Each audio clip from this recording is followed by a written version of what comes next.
नमस्कार दोस्तों, आप देख रहे हैं पब्लिक रिएक्शन। दोस्तों, नेशनल हेराल्ड मामला ये आज से नहीं चल रहा है, ये पिछले 10 सालों से लगातार सुनाई देता रहा है।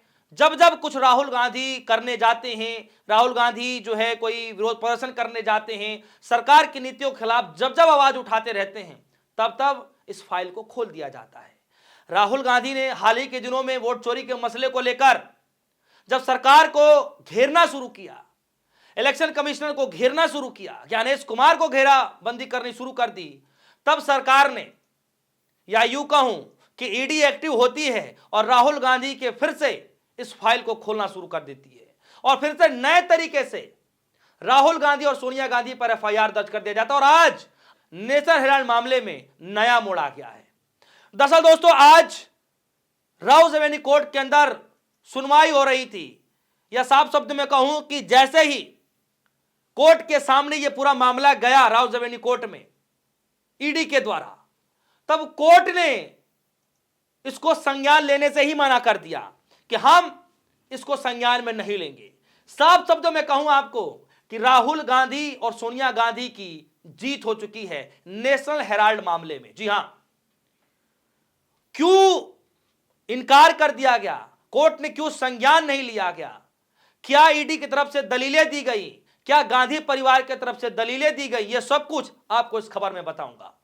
सबसे पहले आप इस खबर के हेडलाइन को देखिए। लिखा गया है, नेशनल हेराल्ड केस में गांधी परिवार को राहत, ईडी की चार्जशीट पर संज्ञान लेने से कोर्ट का इनकार। जी हां, ईडी ने जो चार्जशीट सबमिट की थी उसको संज्ञान लेने से ही कोर्ट ने इनकार कर दिया है। जी हां, राउज एवेन्यू कोर्ट ने ईडी की चार्जशीट पर संज्ञान लेने से मना कर दिया है, इनकार कर दिया है। खबर में जरा देखिए, लिखा गया है, राउज एवेन्यू कोर्ट ने ईडी के चार्जशीट पर संज्ञान लेने से इनकार कर दिया। दिल्ली की एक अदालत ने मंगलवार को राहुल गांधी और सोनिया गांधी के खिलाफ नेशनल हेराल्ड मनी लॉन्ड्रिंग में ईडी की शिकायत पर संज्ञान लेने से इनकार कर दिया है। राउज एवेन्यू कोर्ट के विशेष न्यायाधीश विशाल गोगने ने कहा कि मनी लॉन्ड्रिंग रोकथाम कानून पीएमएलए के तहत दायर एक शिकायत योग्य नहीं है, क्योंकि यह मामला किसी एफआईआर पर आधारित नहीं है बल्कि एक निजी शिकायत। मतलब साफ शब्दों में आपसे कहूं तो जो ये मामला है, जो एफआईआर दर्ज किया गया है, ये इस मामले से जुड़े हुए पर आधारित नहीं है, बल्कि ये जो ये एफआईआर दर्ज किया गया है एक निजी शिकायत से जुड़ा हुआ है।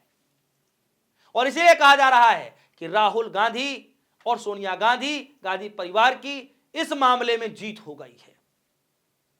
खबर पर आगे चलते हैं। ईडी ने शिकायत करते हुए ईडी की जो दलीलें दी गई थी, किस आधार पर, सबसे पहले आप ये देखिए कि खारिज किस आधार पर किया गया। लिखा गया है, बार एंड बेंच एसोसिएशन की जो रिपोर्ट है उसके मुताबिक अदालत ने अपने आदेश में कहा कि पीएमएलए की धारा 3 के तहत परिभाषित और धारा 4 के तहत दंडनीय मनी लॉन्ड्रिंग के अपराध की जांच और अभियोजन तब तक कायम नहीं किया जा सकता जब तक कि संबंधी अपराध पर एफआईआर दर्ज ना हो या वह अपराध कानूनी की अनुसूची में शामिल ना हो। इसी आधार पर अदालत ने ईडी की शिकायत को खारिज कर दिया। साफ शब्दों में कहूं तो कोर्ट ने कह दिया कि ये जो मामला है, जो इसमें एफआईआर दर्ज की गई है, इस पर आधारित है ही नहीं बल्कि एक निजी शिकायत से जुड़ा हुआ मसला है, इसीलिए हम इसको संज्ञान में नहीं लेंगे। अब आगे चलते हैं।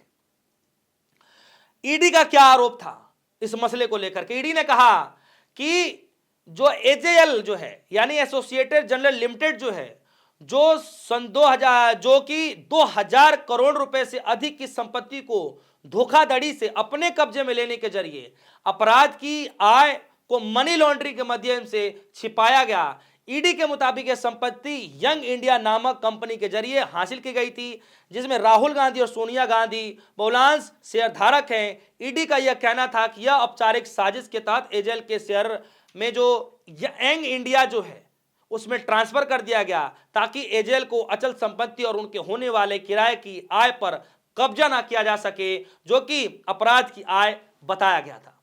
आप समझ रहे हैं किस तरीके से पूरे मामले को डाइवर्ट करने की कोशिश की जा रही थी, किस तरीके से पूरा तोड़ मोड़, जो भी साम दाम दंड भेद अपनाया जाना था, सब कुछ लगा दिया गया ईडी की तरफ से, लेकिन इसके बावजूद भी कोर्ट ने खारिज कर दिया। आगे लिखा गया है कि गांधी परिवार ने अब क्या दलील दी। पहले आपने सुना कि कोर्ट ने किस वजह से खारिज कर दिया, फिर आपने सुना कि क्या दलीलें दी गई ईडी की तरफ से, और अब सुनिए कि क्या दलीलें गांधी परिवार की तरफ से दी गई। खबर में देखिए लिखा गया है, गांधी परिवार की ओर से दी गई दलील में यह कहा गया कि यह एक असामान्य और अभूतपूर्व मामला है जिसमें बिना किसी संपत्ति के उपयोग या उसके प्रदर्शन के ही मनी लॉन्ड्रिंग के आरोप लगाए गए। सुनवाई के दौरान कांग्रेस नेताओं ने ईडी के इस आरोप को भी खारिज किया कि यंग इंडिया का इस्तेमाल एजेएल की संपत्ति हड़पने के लिए किया गया। उनका कहना है कि कर्ज एजेएल के कर्ज मुक्त बनाने के लिए किया गया था, न कि हड़पने के लिए किया गया था।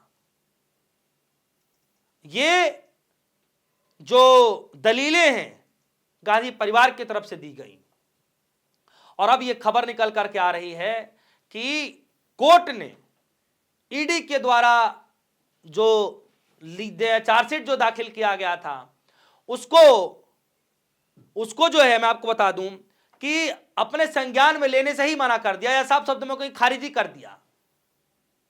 अब यह बताइए कि क्या राहुल गांधी जो बार बार बोलते रहे हैं, चाहे वोट चोरी के मसले को लेकर के, चाहे हर मसले को लेकर के, अभी देखिए पॉल्यूशन है दिल्ली में, राहुल गांधी पॉल्यूशन को लेकर के बोल रहे हैं, वोट चोरी को लेकर के बोल रहे हैं, वोटर डिलीशन को लेकर बोले, वोटर एडिशन को लेकर के बोले। लेकिन देखिए जब कुछ भी नहीं होता तो राहुल गांधी को किस तरीके से मुद्दे से डाइवर्ट किया जाए, किस तरीके से उनको दबाया जाए, कुछ समय के लिए रोका जाए, पूरा प्रयास किया जाता है।